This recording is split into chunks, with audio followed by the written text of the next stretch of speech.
अल्लाहुम्मा अस्लमतु नफ्सी इलैक व फव्वज़तु अम्री इलैक व अल्जअतु ज़हरी इलैक रग़बतन व रहबतन इलैक ला मलजा व ला मंजा मिनका इल्ला इलैक आमन्तु बिकिताबिकल्लज़ी अंज़लता व बिनबिय्यिकल्लज़ी अरसलता। अभी सुनने में थोड़ी आपको मुश्किल लग रही होगी, दो चार बार आप याद करेंगे, याद हो जाएगी। बड़ी बेहतरीन दुआ है। दुआ का मतलब भी समझा देता हूँ।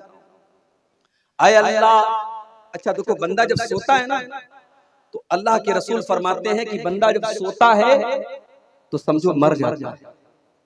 जितनी देर इंसान सोया रहता है उतनी देर उसकी रूह अल्लाह अपने कब्जे में ले लेता है। इसीलिए जब हम सो करके उठते हैं तो दुआ पढ़ते हैं, अल्हम्दुलिल्लाहिल्लज़ी अहयाना बादमा अमातना व इलैहिन नुशूर। ऐ अल्लाह तेरा शुक्र है, तूने हमको हमेशा के लिए नहीं सुलाया, हम सो करके दोबारा उठ गए, जिंदा हो गए, तो जैसे आज तूने हमें जिंदा किया है, ऐ अल्लाह कल क़यामत के दिन भी तू हमारी कब्रों से हमें उठाएगा, हमें जिंदा करेगा। मेरे प्यारे साथियों, आप बिस्तर पे सोने जा रहे हैं, इस बात की कोई गारंटी नहीं है कि इसके बाद आप उठ पाएंगे या नहीं उठ पाएंगे। हाय हाय, फलस्तीन के हालात आप देखो, आंखों से आंसू आ जाते हैं। हॉस्पिटल के ऊपर बमबारी की गई, बेचारे हॉस्पिटलों में जान बचाने गए थे। 500 से ज्यादा लोग उस हॉस्पिटल के अंदर एडमिट थे। बमबारी की गई और फलस्तीन के शहर गाजा में उस हॉस्पिटल के 500 मुसलमान मरीज मर गए। अल्लाह को प्यारे हो गए। और उनका वीडियो मेरे भाई आप देख ले तो आप तड़प उठेंगे। छोटे छोटे बच्चों की लाशें, उनकी कटी फटी लाशें देख करके आपका दिल तड़प उठेगा। हाय, आज मुसलमान कितना बेहिस हो चुका है। हम अपने घरों में आराम से अपनी बीवी बच्चों के साथ मजे ले रहे हैं और वहाँ हमारे ही कलमा गो भाई, हमारे ही मुसलमान भाई, आज उनके बच्चे और उनकी औरतें, उनके बूढ़े, सब उनको जो है हॉस्पिटलों तक में उनको मार दिया जाता है। किसी दौर में फिरौन था, बहुत बड़ा जालिम था, बच्चों को कत्ल करवा देता था लेकिन बड़ों को छोड़ देता था। लेकिन इस वक्त का जो फिरौन है वो बच्चों को भी नहीं छोड़ रहा है, औरतों को भी नहीं छोड़ रहा है, और दुनिया वाले से मजम्मत कर रहे हैं, कंडेम कर रहे हैं, निंदा कर रहे हैं, करारदादे पास कर रहे हैं। दुनिया में इतने मुस्लिम मुल्क है, किसी की इतनी हिम्मत नहीं है कि जाकर के इस खून खराबे को रोक दे और फलस्तीनियों के बह रहे इस खून को रोक दे। मेरे भाइयों, हम तो बस अल्लाह से दुआ ही कर सकते कि अल्लाह हमारे उन भाइयों की मदद फरमाए। मेरे भाइयों, हम और आप बिस्तर पे सोने जाते हैं तो ये उस उम्मीद में जाते हैं कि सुबह सो करके उठेंगे, मगर फलस्तीन का हमारा मुसलमान भाई जब सोता है तो इस बात की कोई गारंटी नहीं होती कि रात में न जाने कौन सा हमला होगा और कौन सा रॉकेट आएगा और कौन सा मिसाइल आएगा और उनके पूरे घर को तबाह कर देगा और उनकी लाश भी जाएगी। मेरे भाइयों, उनके घरों के मलबे के आगे बैठकर एक 8 साल के बच्चे ने आयतुल कुर्सी पढ़ी है। वो वीडियो भी देख करके हमें हैरत होती है कि उस कौम के बच्चे आज भी अल्हम्दुलिल्लाह उन्होंने अपने घर को खोया है, अपने माँ बाप को खोया है, अपनी जाने गंवाई है, मगर अपना ईमान नहीं खोया है। हमें अल्लाह की जात से पूरा यकीन है उन मासूम बच्चों की जानें बेकार नहीं जाएंगी, उन शहीदों का खून बेकार नहीं जाएगा, और एक दिन अर्ज़े फलस्तीन उन जालिमों के पंजे से नजात पाएगी और मस्जिद अक्सा उन जालिमों के पंजे से आजाद होगा इंशाअल्लाह। मेरे भाइयों, हम बिस्तर पे सोने जा रहे हैं, ये दुआ पढ़ रहे हैं कि ऐ अल्लाह, मैं अपने आप को तेरे हवाले कर रहा हूं। ऐ अल्लाह, मैं अपने आप को तेरे हवाले कर रहा हूं। वफ़व्वज़तु अम्री इलैक, ऐ अल्लाह, मैं अपना सब कुछ तेरे सुपुर्द करके सोने जा रहा हूँ। वो अल्जातु ज़हरी इलैक, ऐ अल्लाह, मैं तेरी तरफ पीठ लगा करके सोने जा रहा हूँ। रग़बतन व रहबतन इलैक, ऐ अल्लाह, मैं तुझी से उम्मीद रखता हूँ, तुझी से डरता हूँ। ला मलजा व ला मंजा मिनका इल्ला इलैक, ऐ अल्लाह, जिसको तू पनाह न दे उसको कोई पनाह देने वाला नहीं, जिसको तू नजात न दे उसको कोई नजात देने वाला नहीं। आमन्तु बिकिताबिकल्लज़ी अंज़लता, ऐ अल्लाह, मैं तेरी किताब के ऊपर ईमान रखता हूँ जो किताब तूने उतारी है। व बिनबिय्यिकल्लज़ी अरसलता, और मैं तेरे नबी के ऊपर ईमान रखता हूँ जिस नबी को तूने दुनिया में भेजा है। ये दुआ सिखाई आपको और कहा कि है बरा, रात में बिस्तर पे सोने जाओ, वजू करके आओ, दाहिनी करवट लेट जाओ, ये दुआ पढ़ो और इसको अपनी आखिरी बात बना लो। इसके बाद बातचीत मत करो। इन फित्रा, अगर उसी हालत में तुम्हारी मौत आ गई तो तुम जन्नत में चले जाओगे, क्योंकि तुम्हारा खात्मा तौहीद के ऊपर होगा, तुम्हारा खात्मा ईमान पर होगा, तुम्हारा खात्मा फितरत पर होगा। तो ये पहला काम हमें करना है, करेंगे इंशाअल्लाह। रात में बिस्तर पे जब भी सोने जाएं तो बस सिंपल है कि वजू करके जाएं और ये दुआ अगर याद कर सकते हो 2-4 बार याद कर लें। अच्छा, जब हजरत बरा इब्न आजिब को नबी अकरम सल्लल्लाहु अलैहि वसल्लम ने ये दुआ सिखाई तो वो रिपीट करने लगे, वो दोहराने लगे। कभी इस पर भी गौर कीजिए, सहाबा के दौर में मोबाइल नहीं, टेप रिकॉर्डर नहीं था। सहाबा ने अल्लाह के नबी से सुना और सुन करके याद किया और याद करके फिर उम्मत को बताया। ये कोई मामूली काम नहीं था। ज्यादातर सहाबा पढ़े लिखे नहीं थे, लिखना नहीं जानते थे। उन्होंने अल्लाह के नबी से जो कुछ सुना उसको याद किया और याद करके हमें और आपको सिखाया है। मेरे प्यारे साथियों, आज तो हमारे पास मोबाइल है, रिकॉर्डर है, सब कुछ कैमरा है, हम रिकॉर्ड कर सकते हैं। मगर आप देखिए, सहाबा अल्लाह के प्यारे नबी की बातों को सुनते थे और फौरन याद करते थे। हजरत बरा इब्न आजिब कहते हैं, जब अल्लाह के प्यारे नबी ने ये दुआ सिखाई तो मैं इस दुआ को दोहराने लगा, मैं रिपीट करने लगा। और जब मैं दोहराने लगा तो पूरी दुआ मैंने सही पढ़ी। एक जगह छोटी सी मिस्टेक कर दी। क्या मिस्टेक की मैंने? अल्लाह के रसूल सल्लल्लाहु अलैहि वसल्लम ने जो दुआ सिखाई थी उसमें अल्फाज क्या थे? वबे नबी की कल्लज़ी अरसलता, नबी की जगह रसूल का लफ्ज मेरे मुंह से निकल गया और मैंने कहा वबे रसूल कल्लज़ी अरसलता। इतना सुनना था। अल्लाह के प्यारे नबी ने कहा, ऐ बरा, खबरदार, जो अल्फाज मैंने सिखाए हैं वही अल्फाज तुम्हें पढ़ना है। पता ये चला कि हमें दुआ में भी अपनी मर्जी से इजाफा नहीं करना है, हमें दुआ भी वही पढ़ना है जो प्यारे नबी ने सिखाई है। अजान के बाद की दुआ जो हम पढ़ते हैं, अल्लाहुम्मा रब्ब हाज़िहि दावति ताम्मा वस्सलातिल काइमा आति मुहम्मदनिल वसीलत वल फदीला व बाअसहु मक़ामम महमूदन लज़ी वअदता। इस दुआ में भी कुछ लोग मिलावट करते हैं और इसमें एक लफ्ज बढ़ा देते हैं व दरजतर रफिया, और दुआ के लास्ट में क्या बढ़ा देते हैं? इन्नका ला तुखलिफुल मियाद। इस दुआ के अंदर ये इजाफा सही नहीं है। मेरे भाइयों, दीन नबी की बातों का नाम है, दीन नबी की पैरवी का नाम है। हम जब दुआ में अपने मन से इजाफा नहीं कर सकते तो शरीयत में अपने मन से इजाफा कैसे कर सकते हैं? दीन की तबलीग करना बहुत अच्छा काम है, मगर 3 दिन के लिए, 7 दिन के लिए, 40 दिन के लिए लोग अपना घर छोड़ दें, और जो घर छोड़े वो आलिम भी नहीं है, उसके पास खुद इल्म नहीं है, उसको खुद इल्म की जरूरत है, वो जाके लोगों को तबलीग कर रहा है। तबलीग का ये तरीका सही नहीं है। और आपके सीमांचल में अगर कुछ लोग इस तरीके से आपकी मस्जिदों में आके तबलीग कर रहे हैं तो कम से कम आप अपनी जमात के जिम्मेदारों को बताइए और ऐसी एक्टिविटी को आप अपने इलाकों में होने मत दीजिए। मेरे भाइयों, हम तबलीग के खिलाफ नहीं हैं, मगर तबलीग सबसे पहले अकीदे की होनी चाहिए, तबलीग सबसे पहले तौहीद की होनी चाहिए, और तबलीग और दावत का काम उलमा करें, जाहिलों के हाथ में इसकी कमांड नहीं होनी चाहिए। तो ये पहली चीज है कि अगर इस पर हम अमल करेंगे तो फरिश्ते उतरेंगे। अल्लाह के नबी ने फरमाया, रात में बिस्तर पे अगर सोने के पहले वजू करके सोया जाए तो इंशाअल्लाह इससे फरिश्ते उतरेंगे और आपके दुआ। 15 चीजों में से पहली चीज। दूसरी चीज, जहां पर लोग बैठ करके अल्लाह ताला का जिक्र कर रहे हैं, मिसाल के तौर पर ये जलसा हो रहा है, ये तकरीर हो रही है, और इशा की नमाज के बाद से लेकर के अभी तक यहां पे अल्लाह ताला की बातें हो रही हैं, अल्लाह का जिक्र हो रहा है। ऐसे मजलिसों में, ऐसे जलसों में, ऐसे पंडालों में अल्लाह के फरिश्ते तलाश करते रहते हैं। अल्लाह के प्यारे नबी फरमाते हैं, सही मुस्लिम की रिवायत है, इन्ना लिल्लाहि मलाइकतन सय्याहीना यल्तमिसूना अहल ज़िक्री। अल्लाह ताला के कुछ फरिश्ते ऐसे हैं जो तलाश करते रहते हैं कहां पर लोग अल्लाह ताला का जिक्र कर रहे हैं, कहां पर अल्लाह ताला की बातें हो रही हैं। जब उनको ऐसी कोई मजलिस नजर आती है, ऐसी कोई जगह नजर आती है, फरिश्ते आपस में कहते हैं, हलुम्मू इला हाजतिकुम, देखो यहाँ पर हमारे मतलब का काम हो रहा है, यहाँ पे कुरान बयान हो रहा है, यहाँ पे हदीस बयान हो रही है, यहाँ पे अल्लाह और उसके रसूल की बातें हो रही हैं। फिर फरिश्ते उस मजलिस को अपने परों से घेर लेते हैं, उस मजलिस में फरिश्ते उस मजलिस को घेर लेते हैं। उसके बाद जब ये फरिश्ते अल्लाह ताला के पास जाते हैं, अल्लाह ताला पूछता है, ऐ मेरे फरिश्तों, तुमने मेरे बंदों को किस हाल में पाया, मेरे बंदे क्या कर रहे थे? फरिश्ते जवाब देते हैं, अल्लाह युमज्जिदूनका व यहमदूनका व युकब्बिरूनका। ऐ अल्लाह, तेरे बंदे तेरी बड़ाई बयान कर रहे थे, तेरी बुजुर्गी बयान कर रहे थे, तेरी तकबीर बयान कर रहे थे। ऐ अल्लाह, तेरे बंदे तेरा नाम ले रहे थे।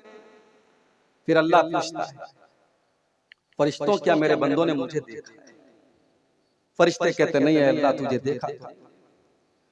कहा है फरिश्तों, अगर मेरे बंदों ने मुझे देखा होता तब क्या करते? कहा है अल्लाह, तेरा और नाम लेते, तेरा और जिक्र करते, तेरी और बड़ाई बयान करते।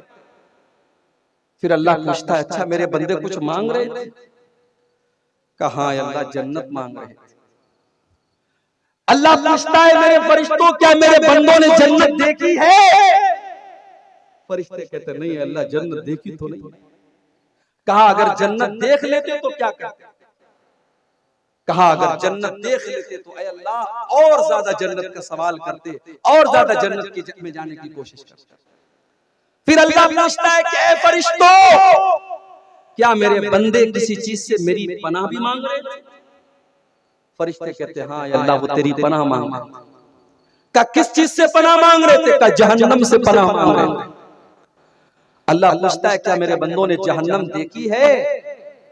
फरिश्ते कहते, नहीं है अल्लाह, जहन्नम देखी तो नहीं। कहा अगर जहन्नम देख लेंगे तो क्या होगा? कहा अल्लाह, जहन्नम से और ज्यादा भागेंगे, और ज्यादा दूर हो जाएंगे, और ज्यादा बचने की कोशिश करेंगे।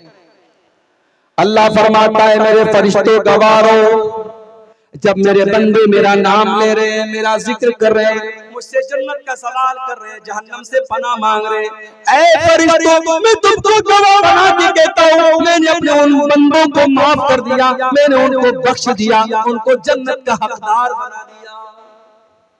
फरिश्ते कहते हैं, अल्लाह, उनमें एक आदमी ऐसा भी था जो तेरा जिक्र करने के लिए नहीं बैठा था, जो कुरान और हदीस की बातों को सुनने के लिए नहीं बैठा था, वो तो गुजर रहा था, वो तो वहां से जा रहा था, देखा यहाँ कुरान और हदीस की बातें हो रही हैं, अल्लाह का जिक्र हो रहा है, वो भी बैठ गया। अरे अल्लाह ताला, क्या उसकी भी बख्शिश हो जाएगी? क्या उसको भी तू माफ कर देगा? अल्लाह ताला फरमाता है, हुमुल जुलसा ला यशका बिहिम जलीसुम। ऐ मेरे फरिश्तों, ये वो मजलिस है जहाँ पर जो बैठ गया वो बैठ गया, यहाँ पे कोई बदनसीब नहीं है, यहाँ पे मैं सबकी मग़फ़िरत कर दूंगा, जो पहले से बैठा था उसको भी माफ कर दूंगा, जो किसी और काम से आया था और बैठ करके सुनने लगा, मैं उसको भी बख्श दूंगा।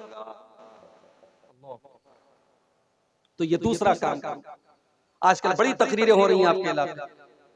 अभी कल जो है सोनबरसा में मेरी प्रोग्राम है, वहां भी मेरा खिताब है। फिर 22 तारीख को चरखी में प्रोग्राम है, वहां पर भी मुझे खिताब करना है। 23 तारीख को हत्ती दियारा, क्या नाम है, वहां पर भी प्रोग्राम है, हतिया दियारा, वहां पर भी है।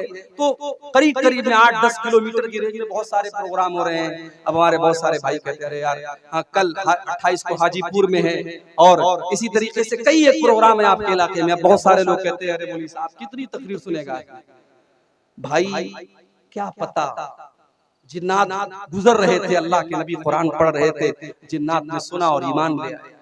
कभी कभी कोई एक तकरीर, कोई एक बात हमारे दिल की दुनिया बदल सकती है मेरे भाई। इसलिए तकरीरों में जाओ, और ये चंदे के प्रोग्राम होते हैं। अल्लाह ने आपको माल दिया है, कब्रिस्तान का आज के जलसे में कब्रिस्तान के लिए चंदा हो रहा है, कहीं और मदरसे के लिए होता है। आप जाएंगे, जो भी अल्लाह ताला ने हैसियत दी, 1000, 5000, 10,000, 1 लाख, जो भी आप दे सकते देंगे, वो अलग आपको सवाब मिलेगा। इसलिए मेरे भाइयों, दीनी मजलिसों में जाने से भी अल्लाह ताला के फरिश्तों की रहमत मिलेगी। तो ये 2 चीजें। नंबर 3, कुरान करीम की तिलावत करने से भी फरिश्ते उतरते हैं। दलील क्या है? दलील बुखारी और मुस्लिम की हदीस है। अल्लाह के प्यारे नबी सल्लल्लाहु अलैहि वसल्लम के एक सहाबी हैं, नाम उनका क्या था? उसैद इब्न हुज़ैर। उसैद बड़ा प्यारा नाम है। उसैद का मतलब समझते हो, शेर का बच्चा, शेर का बच्चा पैदा हो, ये नाम रखो, प्यारा नाम है उसैद। उसैद इब्न हुज़ैर कुरान पढ़ रहे थे, सूरह बकरा, और उनका मासूम बच्चा यहया वहीं पर बैठा हुआ। और एक घोड़ा खूंटे से बंधा हुआ था। हजरत उसैद इब्न हुज़ैर रज़ी अल्लाह ताला अन्हु सूरह बकरा की तिलावत करने लगे। घोड़ा बिदकने लगा, घोड़ा भागने लगा, ये चुप हो जाते, घोड़ा चुप हो जाता, घोड़ा रुक जाता, ये कुरान पढ़ने लगते, घोड़ा फिर से बेचैन होने लगता। हजरत उसैद कहते मैं डर गया, कहीं घोड़ा मेरे बच्चे को कुचल न दे, मेरा बच्चा वहीं पर था। मैंने जल्दी से बच्चे को उठाया और फिर मैंने घोड़े के ऊपर आसमान में देखा। मैंने देखा कि एक बहुत बड़ी बदली नजर आ रही है, एक बहुत बड़ी आसमान में बदली नजर आ रही है जिसमें रोशनियां चमक रही हैं। मुझे बात समझ में नहीं आई। जब सुबह हुई मैंने अल्लाह के प्यारे नबी जनाब मोहम्मद रसूलुल्लाह सल्लल्लाहु अलैहि वसल्लम को ये वाक़या सुनाया। आपने फरमाया इक़रा इक़रा इब्न हुज़ैर, ऐ इब्न हुज़ैर, जब तू कुरान पढ़ रहा था तो तुझको और पढ़ना चाहिए था, तुझको और पढ़ना चाहिए था।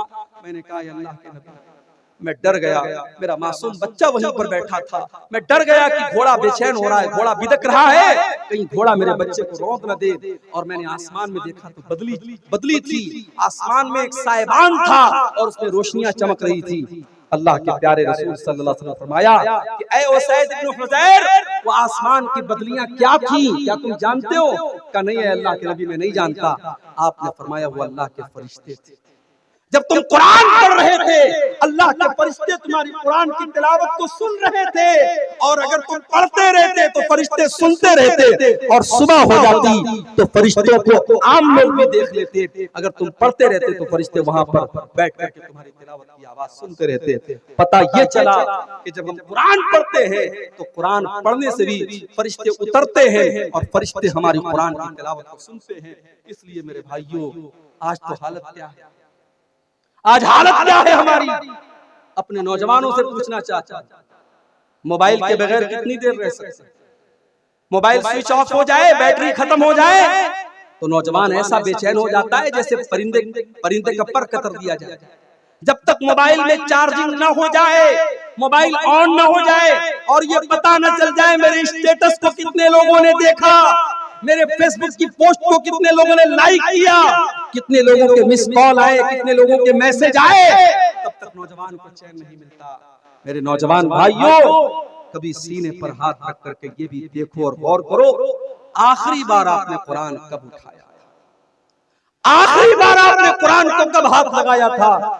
शायद कितने नौजवान होंगे, शायद, मैं यकीन के साथ नहीं कहता, शायद उन्होंने आखिरी बार रमजान में कुरान को छुआ था, उसके बाद जरूरत नहीं पड़ी है। ताकों में सजाया जाता हूँ, हाथों में उठाया जाता हूँ, पढ़ पढ़ के सुनाया जाता हूँ, आंखों में लगाया जाता हूँ। कुरान शिकायत कर रहा है, ओ लोगों, तुम मुझे आंखों से लगा करके चूमते हो, रेशम के कपड़े में लपेट के रख देते हो, लेकिन मेरी तिलावत नहीं करते, मेरे ऊपर गौर नहीं करते, मुझे समझने की कोशिश नहीं करते। मेरे प्यारे साथियों, आपका कोई दोस्त आपको मैसेज करे और आप मोबाइल में उसके मैसेज को इग्नोर कर दें, उसके मैसेज को नजरअंदाज कर दें, आपका दोस्त आपसे नाराज हो जाएगा, तूने मेरे मैसेज को देख करके क्यों इग्नोर कर दिया? ये कुरान भी तो अल्लाह ताला का मैसेज है, ये कुरान भी तो अल्लाह ताला का पैगाम है। हमारे घर में कुरान रखा हुआ है। मेरी माँ बहनों, मेरे भाइयों, हम 5 मिनट भी 24 घंटे में कुरान के लिए नहीं निकालते। कितने बड़े जालिम हैं। दूसरों को जालिम बाद में कहो, पहले ये सोचो हम कितने बड़े जालिम हैं, कुरान के साथ हमने कितनी नाइंसाफी की है। कुरान पढ़ा करो मेरे भाई, कुरान पढ़ने से नेकी भी मिलेगी, बरकत भी मिलेगी। अभी परसों जुमा का दिन है, जुमा के दिन थोड़ा सा टाइम निकालो, 15 मिनट 20 मिनट में सूरह कहफ पढ़ लो। अल्लाह के प्यारे हबीब फरमाते हैं, जो जुमा के दिन सूरह कहफ पढ़ता है, अगले जुमा तक अल्लाह ताला उसको एक नूर अता करता है, एक रोशनी अता करता है। भाई 15 मिनट कुरान पढ़ो, एक हफ्ते के लिए आपको बरकत मिलेगी, अल्लाह की तरफ से नूर मिलेगा, और क्या चाहिए? तो कुरान की तिलावत ये बहुत बड़ा काम है। कुरान अगर आप पढ़ेंगे, अल्लाह के फरिश्ते उतर करके आपके लिए दुआ करेंगे और आपकी तिलावत को सुनेंगे। तो ये हो गई तीसरी चीज। चौथी चीज जिसको करने से फरिश्ते उतरते हैं, किसी मदरसे में जाओ और जाकर के देखो, हाफिज जी और मौलवी साहब बैठ करके कुरान पढ़ा रहे हैं और 20, 25, 50 बच्चे बैठ करके कुरान पढ़ रहे हैं। जिस मजलिस में कुरान पढ़ा जाता है, पढ़ाया जाता है, वहां पर भी अल्लाह ताला के फरिश्ते उतरते हैं। सही मुस्लिम की रिवायत, अल्लाह के प्यारे नबी फरमाते हैं, मजतमा कौम फी बैतिन मिन बुयूतिल्लाहि व यतदारसूनहु बैनहुम। जब अल्लाह ताला के कुछ बंदे बैठ करके कुरान की तिलावत करते हैं, कुरान को पढ़ते हैं, कुरान को पढ़ाते हैं, इल्ला नज़लत अलैहिमुस सकीना व गशियतहुमुर रहमा व हफ़्फ़तहुमुल मलाइका व ज़करहुमुल्लाहु फीमन इंदहु। जब अल्लाह के बंदे कुरान को पढ़ते और पढ़ाते, ऐसी मजलिस के ऊपर सुकून नाजिल होता है और अल्लाह की रहमत उनको ढांप लेती है और अल्लाह के फरिश्ते ऐसी मजलिस को घेर लेते हैं और अल्लाह ताला ऐसी मजलिस का जिक्र अपने दरबार में करता है, अल्लाह ताला फरिश्तों के बीच में करता है। मेरे प्यारे साथियों, कुरान पढ़ने वाले बन जाओ, कुरान पढ़ाने वाले बन जाओ। आज साइंस पढ़ाने वाले टीचर और साइंस पढ़ाने वाले, ट्यूशन पढ़ाने वाले की सैलरी 2000 है और इंग्लिश पढ़ाने वाले को 5000 दिया जा रहा है और कुरान पढ़ने वाले मौलवी को 500 रुपया देने के लिए लोग तैयार नहीं है। वो लोगों, हमने कुरान की वैल्यू को बहुत घटा दिया, हमने कुरान की कीमत को बहुत हल्का कर दिया। अरे कुरान के पढ़ने वाले का मकाम तो ये है, अल्लाह के प्यारे नबी फरमाते हैं, खैरुकुम मन तअल्लमल कुरान व अल्लमहु। तुम में सबसे बेहतरीन इंसान वो है जो कुरान को सीखे और सिखाए। कुरान को सीखने और सिखाने वाले को कभी हकीर मत जानो। मदरसे के ये बच्चे बड़ी कुर्बानी के बाद हाफिज और आलिम बनते हैं।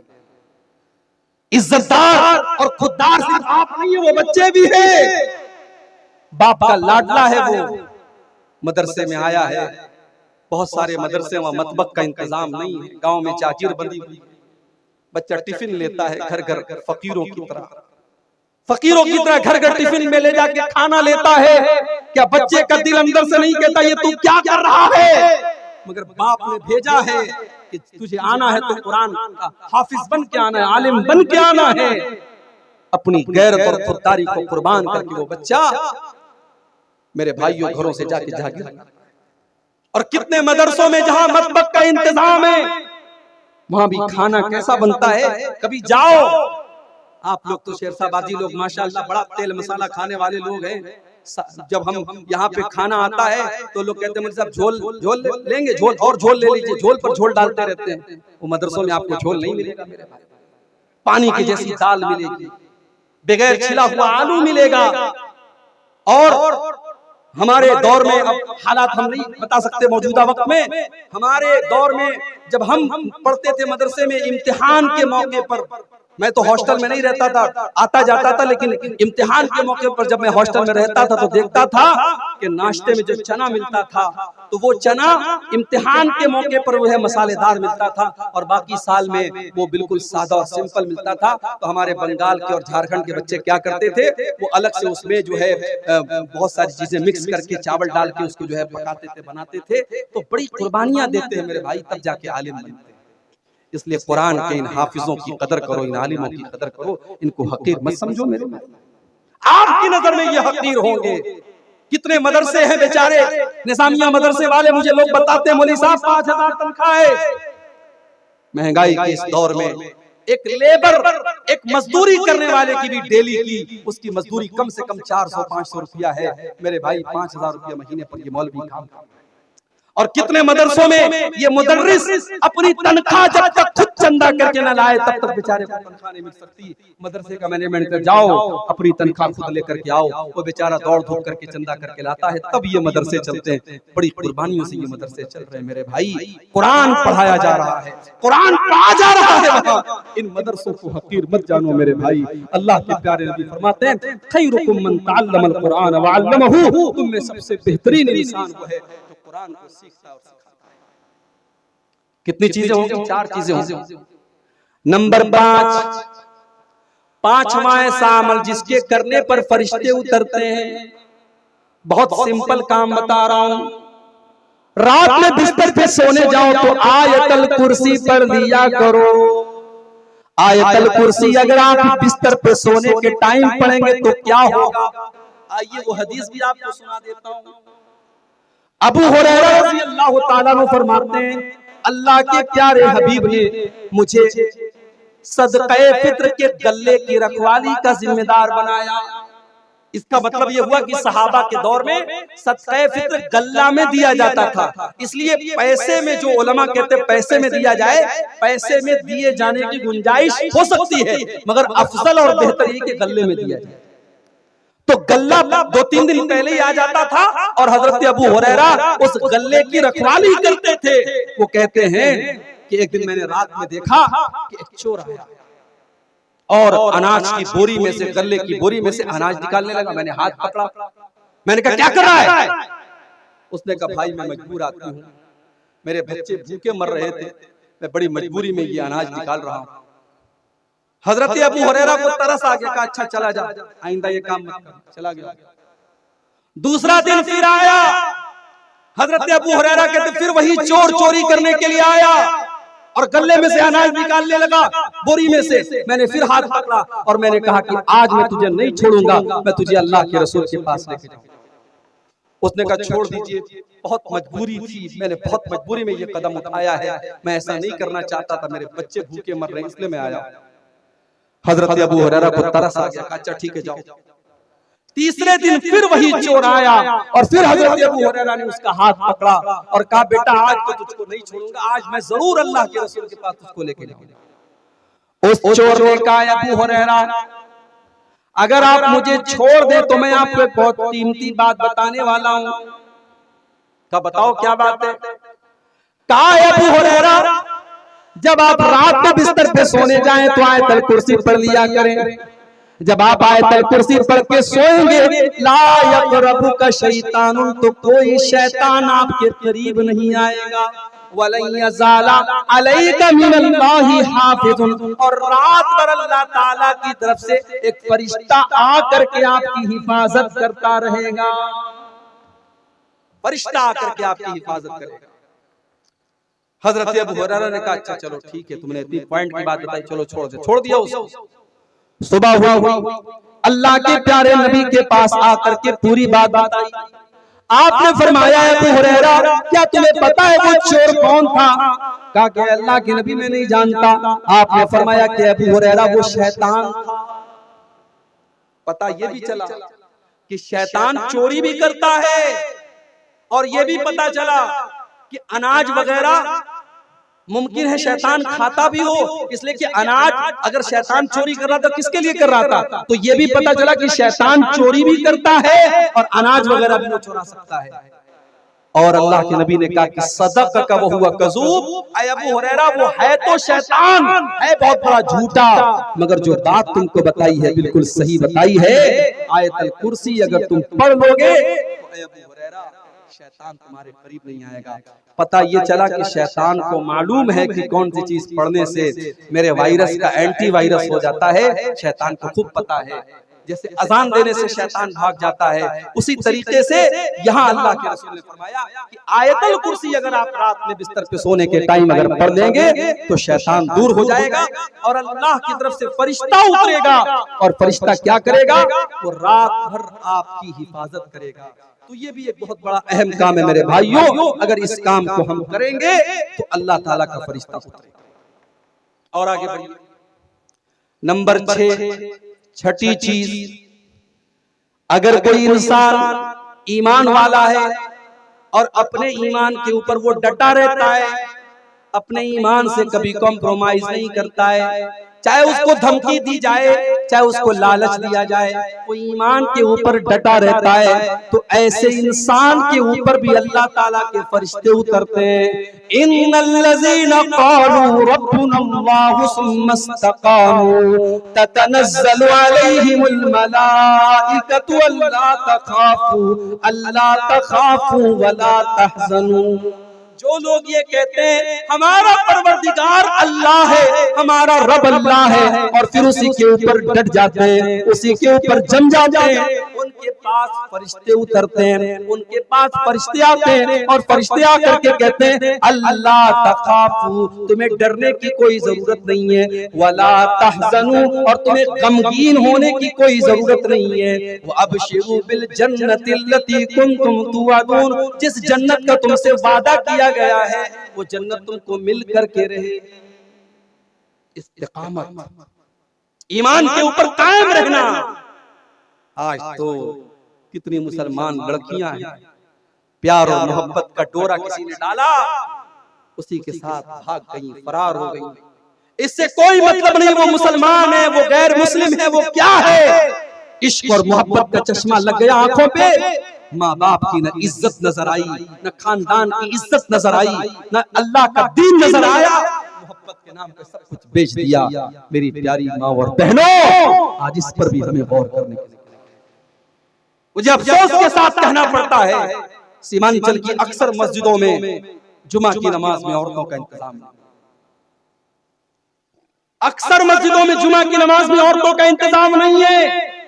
और मुझे यह भी पता चला कि ईदैन की नमाजों में भी औरतों का इंतजाम नहीं है।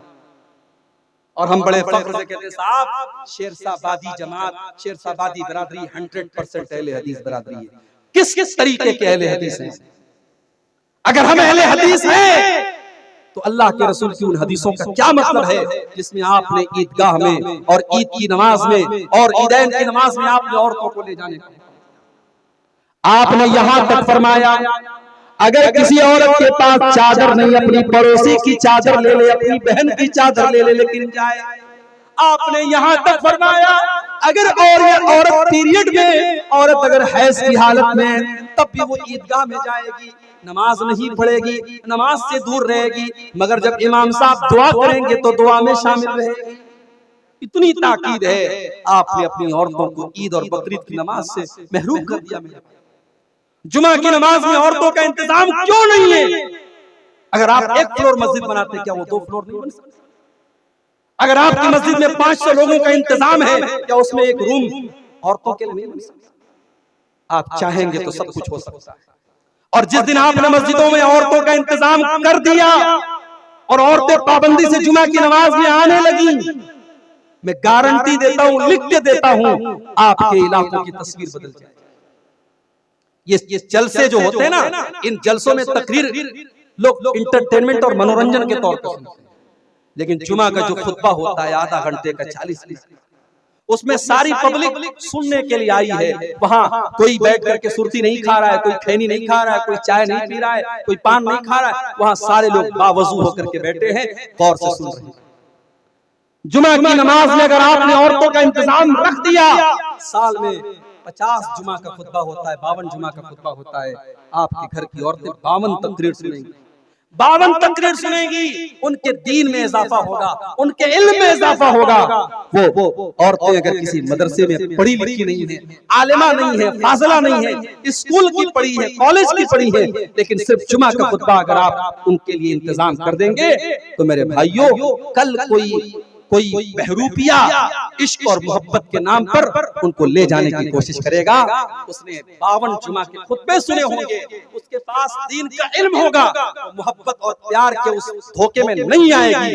वो कह देगी नहीं, मेरा ईमान इतना सस्ता नहीं है, मेरा दीन इतना सस्ता नहीं है, तेरी मोहब्बत के झांसे में मैं नहीं आऊंगी।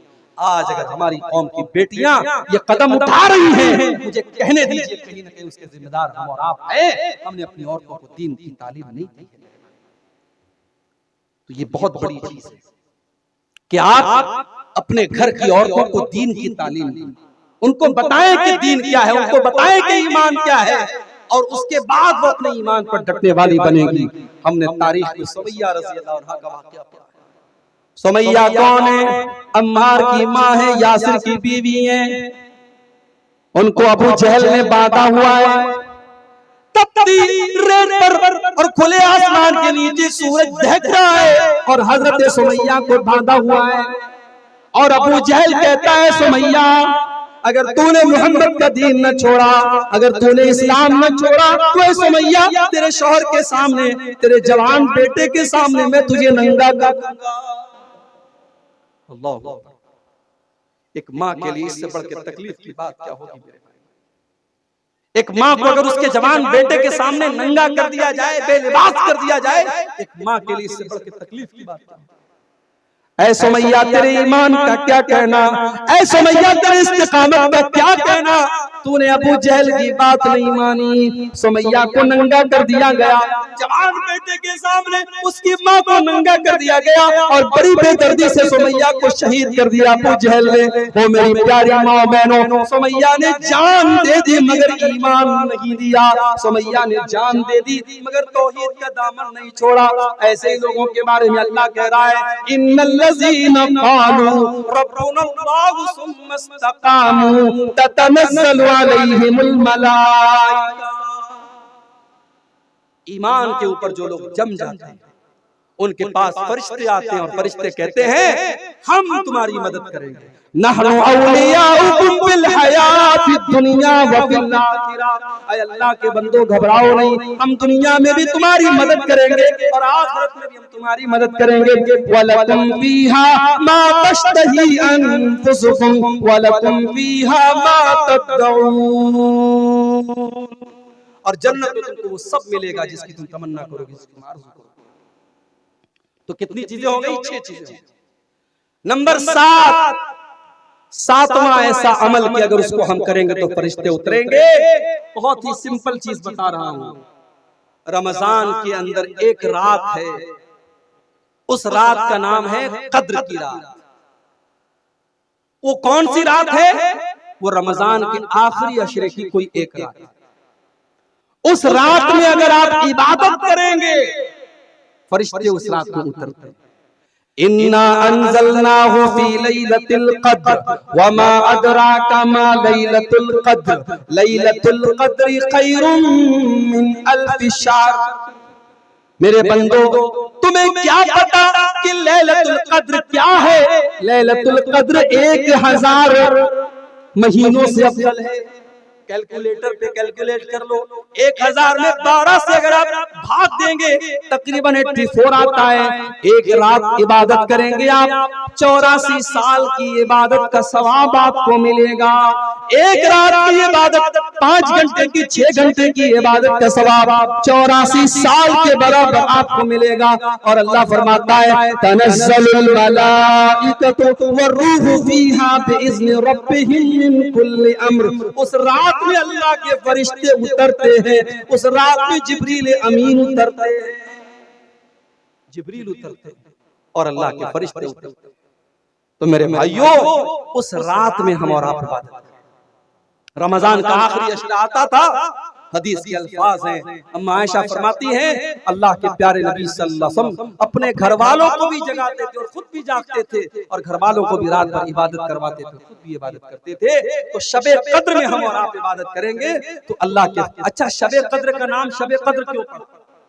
कद्र का मतलब होता है कोई चीज तंग पड़ जाए, कोई चीज बहुत टाइट हो जाए, उसको अरबी में कद्र कहते हैं। उलमा ने लिखा है कि शबे कद्र का नाम शबे कद्र इसीलिए पड़ा, इतने फरिश्ते उतरते हैं कि आसमान तंग पड़ जाता है, आसमान छोटा पड़ जाता है, हर तरफ फरिश्ते ही फरिश्ते होते हैं, इसलिए उस रात का नाम लैलतुल कद्र पड़ गया। मेरे भाइयों, शबे कद्र में हम और आप इबादत करें, इंशाअल्लाह फरिश्ते उतरेंगे और फरिश्तों की दुआ हमें मिलेगी। कितनी चीजें होंगी? 7। नंबर 8, 8वां ऐसा अमल कि अगर उसको हम करेंगे तो फरिश्ते उतरेंगे और हमें दुआ देंगे। जुमा के दिन मस्जिद में पहले आना। ये भी हमारे देहात में मैं देखता हूं माहौल नहीं। 12:30 बजे जुमा का खुतबा हो रहा है। पाकुड़ में एक बार मैं जुमा पढ़ाने गया, 12:30 बजे जुमा का खुतबा था और मैं जब मस्जिद में जाने लगा, एक आदमी को देखा बनियाइन पहन करके लुंगी रख के जा रहा है। मैंने कहा कहाँ जा रहे हो? बोला नहाने जा रहा हूँ। जुमा का खुतबा स्टार्ट होने वाला है, अभी वो नहाने जा रहा है। इसका मतलब कि जुमा की आपकी नजर में कोई वैल्यू नहीं है, जुमा का कोई अहमियत उसकी नहीं है, इसका कोई महत्व नहीं है। याद रखो मेरे भाई, अल्लाह के नबी फरमाते हैं, बुखारी और मुस्लिम की रिवायत है, इज़ा काना यौमुल जुमाती वक़फ़तिल मलाइकतु अला बाबिल मस्जिद। जब जुमा का दिन आता है अल्लाह के फरिश्ते मस्जिद के दरवाजे पर खड़े हो जाते हैं और जो जितना पहले आता है उसका उतना ज्यादा सवाब लिखते हैं। जो सबसे पहले आता है उसको अल्लाह की राह में ऊंट की कुर्बानी का सवाब मिलता है। जो उसके बाद आता है उसको गाय की कुर्बानी का सवाब मिलता है। जो उसके बाद आता है उसको दुम्बा की कुर्बानी का सवाब मिलता है। जो उसके बाद आता है उसे अल्लाह की राह में मुर्गा की कुर्बानी का सवाब मिलता है। जो उसके बाद आता है उसे अल्लाह की राह में अंडा देने का सवाब मिलता है। लेकिन जब इमाम साहब आते हैं और खुतबा शुरू हो जाता है, अल्लाह के नबी फरमाते हैं तवऊ सुहुफहुम, फरिश्ते अपने रजिस्टर को बंद कर देते हैं। फरिश्ते अपने रजिस्टर को बंद कर देते हैं, फरिश्ते अपने रजिस्टर को लपेट देते हैं। वह समीउ ज़िक्रा, और फरिश्ते भी जुमा का खुतबा सुनने लगते हैं। कितने बदनसीब हैं वो लोग जो इमाम का खुतबा शुरू होने के बाद मस्जिद आते हैं। अल्लाह के फरिश्ते सवाब लिखने के लिए मस्जिद के गेट पर खड़े हुए हैं, सवाब लिख रहे हैं, और हम इतने बड़े बदनसीब हैं, हमें सवाब नहीं चाहिए, हम सवाब से अपने आप को महरूम कर रहे हैं। मेरे भाइयों, कोशिश करो जुमा के दिन पहले मस्जिद में आने की, सारे काम को पहले निपटा दो। आधा घंटा पहले, 1 घंटा पहले, जितना पहले हो सके आ जाओ। जो जितना पहले आएगा उसको उतना ज्यादा सवाब मिलेगा। तो जुमा के दिन पहले आने पर भी फरिश्तों की दुआएं मिलेगी और फरिश्तों का सवाब हमें और आपको मिलेगा। अब कितनी चीज हो गई? 8 हो गई। नंबर 9, नवी चीज, अपने मुसलमान भाई की पीठ के पीछे उसके लिए दुआ करना।